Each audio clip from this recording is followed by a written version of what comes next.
Hello students, कैसे हैं आप सब। उम्मीद है चिल कर रहे होंगे। तो चलिए, आप डी मॉर्गन्स लॉ तो पढ़ ही चुके हैं।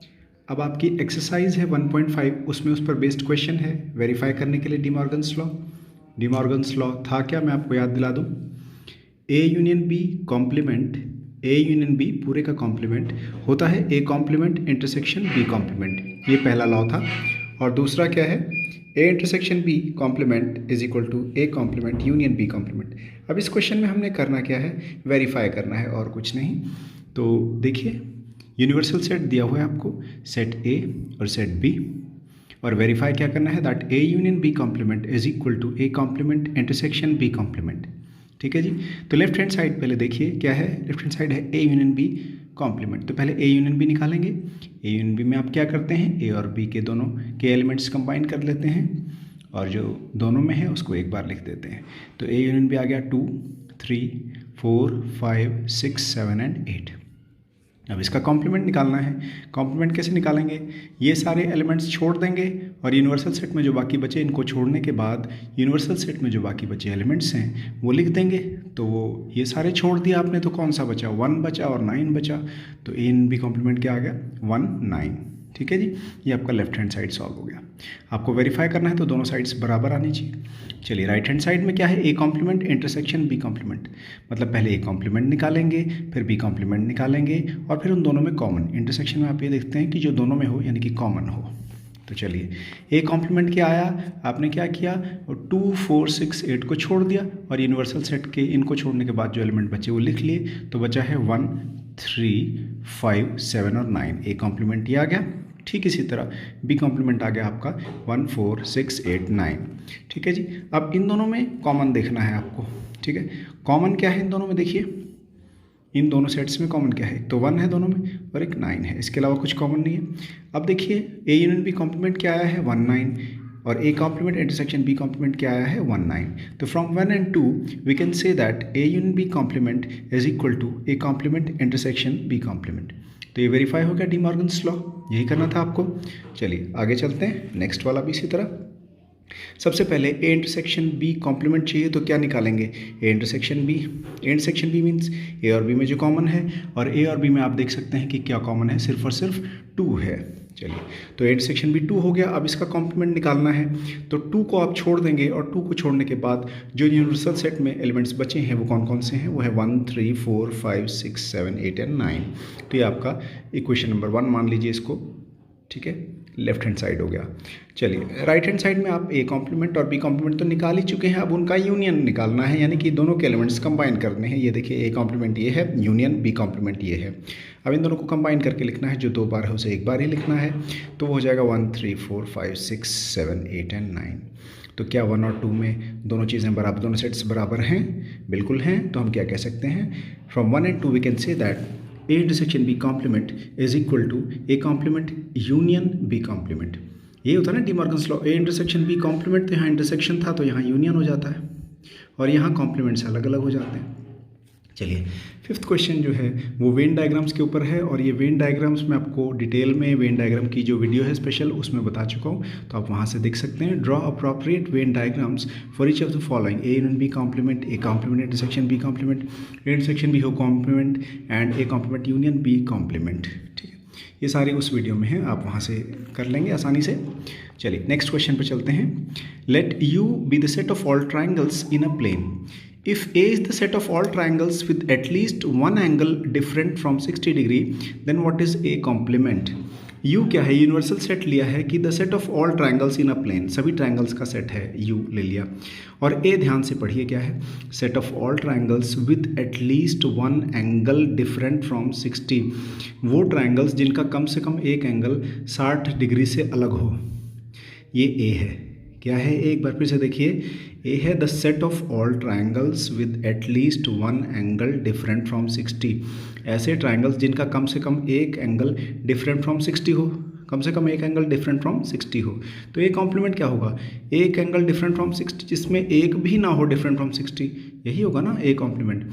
ए है कि जिसमें कम से कम एक एंगल डिफरेंट फ्रॉम 60 है, तो ए कॉम्प्लीमेंट क्या होगा, the set of all triangles with no angle different from 60, मतलब एक भी एंगल 60 से डिफरेंट ना हो, एक भी एंगल 60 से डिफरेंट ना होने का मतलब है सारे एंगल 60 होना। तो इसको अलग अलग शब्दों में ए कॉम्प्लीमेंट को लिखते चले जा रहे हैं। ए कॉम्प्लीमेंट क्या होगा? The set of all triangles with all angles equal to 60, यही हुआ ना इसका मतलब। नो एंगल डिफरेंट फ्रॉम 60 मतलब कोई एंगल 60 से डिफरेंट नहीं है। तो क्या हो गया? The set of all triangles with all angles equal to 60, अगर कोई 60 से डिफरेंट नहीं है तो सारे 60 के बराबर होंगे। और ऐसे ट्रायंगल्स को हम कह देते हैं equilateral triangle, EQUILATERAL, equilateral triangles. और इनको हम वैसे हिंदी में समबाहु त्रिभुज भी कह देते हैं। तो ये कॉम्प्लीमेंट क्या हो गया? The set of all equilateral triangles. ठीक है जी, चलिए आगे चलते हैं 7th क्वेश्चन की तरफ। Fill in the blanks to make each of the following a true statement. तो इसमें फिल इन द ब्लैंक्स करने हैं आपने। ए यूनियन ए कॉम्प्लीमेंट क्या आएगा? देखिए वैसे थोड़ा सा वेन डायग्राम से समझ लेते हैं। ए तो ये हो गया अंदर वाला, ये पूरा ए है। ए कॉम्प्लीमेंट क्या हो गया? ए को छोड़ दें, बाहर वाला ये हो गया।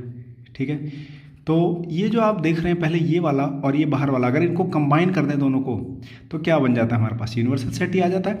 तो ए यूनियन ए कॉम्प्लीमेंट क्या होता है? Universal set. ठीक है जी। नेक्स्ट है phi complement intersection A. Phi का अगर कॉम्प्लीमेंट लें तो आपको याद होगा मैंने बताया था फाई का कॉम्प्लीमेंट यू होता है, universal set. Phi complement U होता है, यू कॉम्प्लीमेंट फाई होता है, ये ध्यान रखिए आप। तो फाई कॉम्प्लीमेंट यूनिवर्सल सेट हो गया। Universal set intersection A, universal set बड़ा सेट है, उसमें और ए में क्या कॉमन होगा? ए ही होगा कॉमन, तो ये आपका आ गया ए। तो ए इंटरसेक्शन ए कॉम्प्लीमेंट देखिए, ए ये रहा, ए कॉम्प्लीमेंट बाहर है तो इनमें कुछ कॉमन तो है नहीं, तो ए इंटरसेक्शन ए कॉम्प्लीमेंट क्या आ जाता है? Null set phi. ठीक है, नेक्स्ट देखिए यू कॉम्प्लीमेंट इंटरसेक्शन है। U complement means universal set का कॉम्प्लीमेंट वो फाई होता है। फाई इंटरसेक्शन ए, फाई और ए में कुछ कॉमन होगा? बिल्कुल नहीं होगा, तो फाई आ गया। ठीक है, चलिए नेक्स्ट बड़ा इंपॉर्टेंट टॉपिक हम करने जा रहे हैं और वो प्रैक्टिकल प्रॉब्लम्स हम यूनियन एंड इंटरसेक्शन। अभी तक तो आप सेट्स का यूनियन इंटरसेक्शन निकाल के देखते रहे, अब वो जो प्रैक्टिकल प्रॉब्लम्स होंगे उन पे कैसे अप्लाई होगा उसके लिए एक स्पेसिफिक फॉर्मूला है। आज हम थोड़ा सा ही करेंगे, नेक्स्ट वीडियो में डिटेल में करेंगे। तो क्या है देखिए, if A and B are finite sets, A और बी दो फाइनाइट सेट्स हैं, देन फॉर्मूला बड़े ध्यान से देखिए, नंबर एन का, इसको पढ़ेंगे कैसे? एन ए यूनियन बी को पढ़ेंगे कैसे? Number of elements in A union B is equal to number of elements in A plus number of elements in B minus number of elements in A intersection B। ठीक है, यहाँ पे union है, यहाँ पे इंटरसेक्शन है। ठीक है, n A union B is equal to n A plus n B minus n A intersection B. तो ये यूज़ होगा ज़्यादातर। एक बार इसको, ये एक्चुअली दोनों साइड्स आप वेरीफाई कर सकते हैं वेन डायग्राम से। देखिए जो नंबर ऑफ एलिमेंट्स इन ए है, ए ये पूरा सेट ले सकते हैं ना आप। तो नंबर ऑफ एलिमेंट्स इन ए क्या हुआ? एक्स प्लस वाई, ये ए के एलिमेंट्स हैं। Number of elements in B की बात अगर करें तो वाई प्लस जेड है। Number of elements in A intersection B, A intersection B ये वाला होता है तो वो वाई हो गया। अच्छा, अब आप लेफ्ट हैंड साइड देखिए, लेफ्ट हैंड साइड है number of elements in A union B. A union B ये पूरा होता है ना, शेडेड रीजन मैंने आपको वेन डायग्राम में बताया हुआ पूरा। तो number of elements in A union B होता है X plus Y plus Z, इस वेन डायग्राम के हिसाब से। Left hand side X plus Y plus Z. अब राइट हैंड साइड देखिए, number of elements in A तो वो क्या है? एक्स प्लस वाई है ना। Number of elements in A X plus Y है तो एक्स प्लस वाई लिख दिया। Number of elements in B Y plus Z है तो वाई प्लस जेड लिख दिया। Number of elements in A intersection B क्या है? वाई है तो वाई लिख दिया। इसको सॉल्व किया तो X plus Y plus Z ही आ गया। ठीक है ना, आप ऐसे भी देख सकते हैं। देखिए number of elements in A लिया तो ये पूरा आ गया, number of elements in B लिया तो ये पूरा आ गया। अब ये जो बीच वाली चीज़ है 2 बार आ गई ना, तो एक बार हमें माइनस करनी पड़ेगी तभी यूनियन पूरा बनेगा ना। यूनियन में ये चीज़ एक ही बार है। हम जब नंबर ऑफ एलिमेंट्स इन ए ले रहे हैं तो भी ये उसमें आ गया, जब बी ले रहे हैं तो बी आ गया। मतलब जब दोनों में एक बार आ गया, कुल तो एक बार ही चाहिए ना हमें, तो हमें ये चीज़ एक बार माइनस करनी पड़ेगी। तो वही चीज़ है यहाँ पे कि जो ए यूनियन बी है, ये पूरा एरिया लाने के लिए हमें ये n A plus n B में से ये चीज़ एक बार माइनस करनी पड़ेगी, क्योंकि हम जब ऐसे लेते हैं तो 2 बार आ रही है वही चीज़। तो ये formula n A union B is equal to n A plus n B minus n A intersection B, ये आपने ध्यान रखना है, बहुत यूज़ होगा। आइए देखते हैं कैसे। 1.6 एक्सरसाइज शुरू कर लेते हैं, 1-2 क्वेश्चन सॉल्व करते हैं। तो क्वेश्चन स्ट्रेट फॉरवर्ड है, डायरेक्ट है।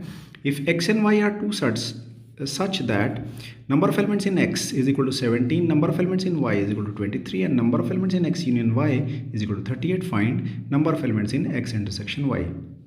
तो सिंपल है, डायरेक्ट फॉर्मूला लगा दीजिए, X number of elements in X union Y is equal to number of elements in X plus number of elements in Y न minus number of elements in X intersection Y. तो ये आपको दे रखा है 38, ये 17 है, ये 23 है, ये आपको पता करना है। इनको ऐड किया 40 आ गया, ये इस तरफ ले गए, 40 में से 38 सब्ट्रैक्ट किया तो 2 आ गया। तो ये आपका आंसर हो गया। एक और देखिए इसी की application, if x and y are two sets such that x union y has 18 elements, x union y has 18 elements, इसको हम अगर लिखेंगे तो n x union y हो जाएगा। x has 8 elements यानी कि nx, y has 15 elements यानी कि ny। how many elements does x intersection y have? ठीक है, तो फॉर्मूला डायरेक्ट लगाइए। ये दे रखा है आपको 18, ये 8 है, ये 15 है, ये नहीं पता, 15 में 8 ऐड किया 23 आ गया, तो number of elements in x intersection y आ गया 5। सो स्टूडेंट्स, आज हमने ये जो शुरू किया था प्रैक्टिकल प्रॉब्लम्स, इसको हम काफ़ी डिटेल में डिस्कस करेंगे नेक्स्ट वीडियो में। तो आपने तब तक ये फॉर्मूला, ये दोनों क्वेश्चंस अच्छी तरह कर लेने हैं और फॉर्मूला अच्छी तरह समझ लेना है, लर्न भी कर लेना है। तो इस वीडियो में इतना ही, अगली वीडियो तक प्रैक्टिस करते रहिए। All the best.